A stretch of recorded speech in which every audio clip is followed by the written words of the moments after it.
Check करें। तो फिर जल्दी जल्दी से हमने खाना खाया। देखे अभी भी हाथ मार रहा है कि मुझे निकाल। नीचे सारा समुंदर है और ऊपर क्लाउड्स का शेड बन रहा है। कि ये ज़ात के पापा ने मुझे कहा था कि मुझे ना ग्रीन टी डाल दो, तो मैं उनको डाल के दे दी। तो मैं कह रही हूँ ये निकल के नहीं रही है। और सामने काले बादल आ रहे हैं और इतना खूबसूरत मंजर लग रहा है। ये जो क्लाउड्स का फ्लोर बना हुआ है ना, मैं इस पे भागना शुरू कर दूँ। यहाँ तो ऐसे ही लग रहा था जैसे हम पानी में लैंड होने लगे हैं।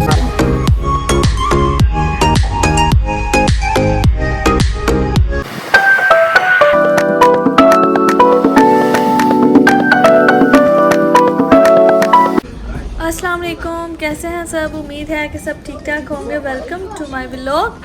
फाइनली मैंने अपनी बिजी रूटीन से टाइम निकाल लिया व्लॉग अपलोड करने का। पाकिस्तान से अबू धाबी के सफ़र का तो पता ही नहीं चला था, लेकिन अब Abu Dhabi to Sydney 13 hours की फ़्लाइट है। चलें आप भी हमें ज्वाइन करें और देखें हमारा सफ़र कैसा रहा। फिर जी हम अपनी सीट्स पे बैठ गए थे और हमारा प्लेन भी अपने रनवे पे आ गया है।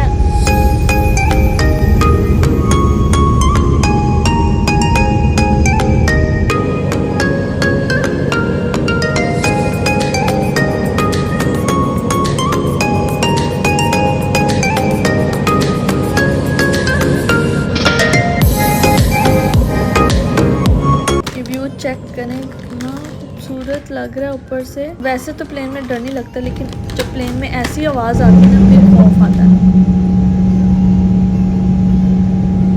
मैं तो अभी व्यू एंजॉय कर रही थी और इतने में जी एयर होस्टर ने यज़दान की बेस्टनेट भी लगा दी और जी हमें मेन्यू भी दे दिया कि अपनी चॉइस का फूड ले सकते हैं। और यज़दान तो मेरा हाथ ऐसे पकड़ा है जैसे इसने अपने लिए कुछ अलग से स्पेशल ऑर्डर करना है। फिर जी खाना तो हमारा आ गया था, लेकिन हमें यज़दान को बेस्टनेट में लटाने में थोड़ी मुश्किल हुई, क्योंकि इसको लग रहा था कि मुझे किधर फंसा दिया, मुझे निकालो यहाँ से बाहर। तो फिर जल्दी जल्दी से हमने खाना खाया। देखे अभी भी हाथ मार रहा है कि मुझे निकालो। फिर जी खाना खा के फ्री हो गए थे और मैंने सोचा जी अब व्यू एंजॉय कर लिया जाए। और ये व्यू चेक करें, इतना अच्छा लग रहा था। नीचे सारा समुंदर है और ऊपर क्लाउड्स का शेड बन रहा है पानी के ऊपर।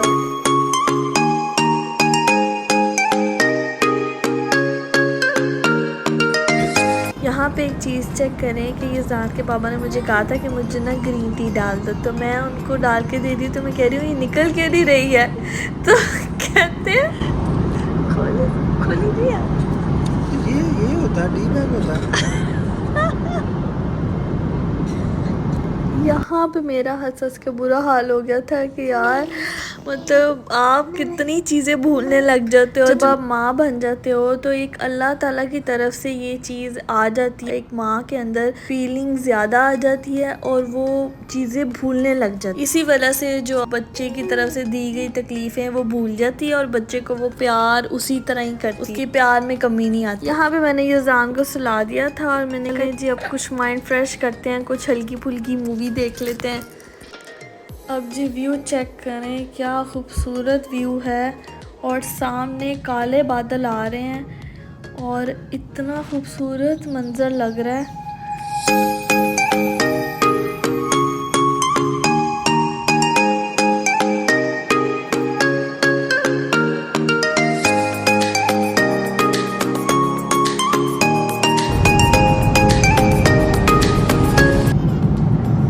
इस टाइम सनसेट इतना अच्छा लग रहा था, मेरा दिल कर रहा था बस मैं ये जो क्लाउड्स का फ्लोर बना हुआ है ना, मैं इस पे भागना शुरू कर दूँ।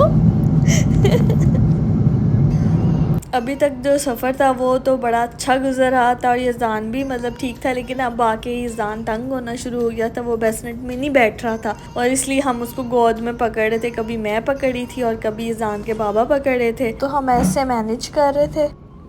और अब जी फिर मेरी बारी आ गई थी यज़दान को पकड़ने की और इतनी ही देर में हमें खाना मिल गया।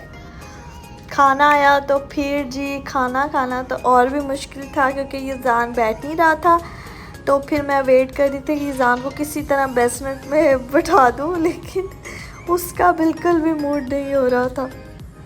फिर जी डिसाइड ये हुआ कि यज़दान को मैंने अपनी गोद में सुलाया और फिर मैंने खाना खाया। खैर से रात गुजरी और शुक्र किया कि सुबह हो गई है कि हमारा काफ़ी हद तक सफ़र पूरा हो गया था और अपनी मंजिल पे बस हम खैर से पहुंचने वाले थे।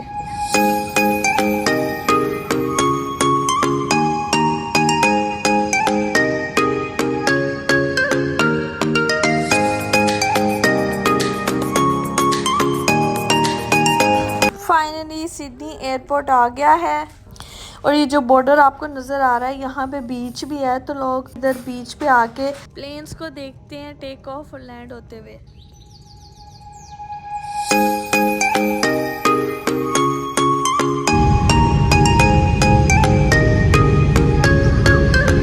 यहाँ तो ऐसे ही लग रहा था जैसे हम पानी में लैंड होने लगे हैं।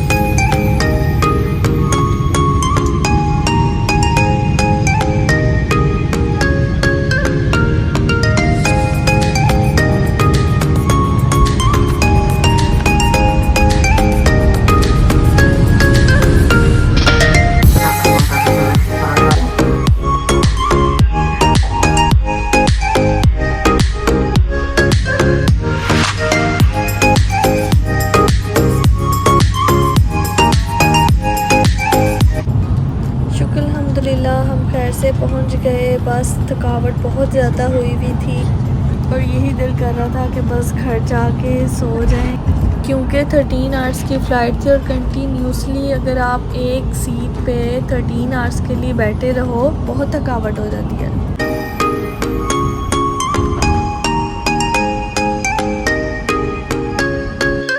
चलें जी, यहाँ पे मैं अपना व्लॉग एंड कर रही हूँ। मुझे अपनी दुआओं में याद रखें, मेरे चैनल को लाइक करें, शेयर करें, सब्सक्राइब करें। मिलते हैं नेक्स्ट व्लॉग में, तब तक के लिए अल्लाह हाफिज़।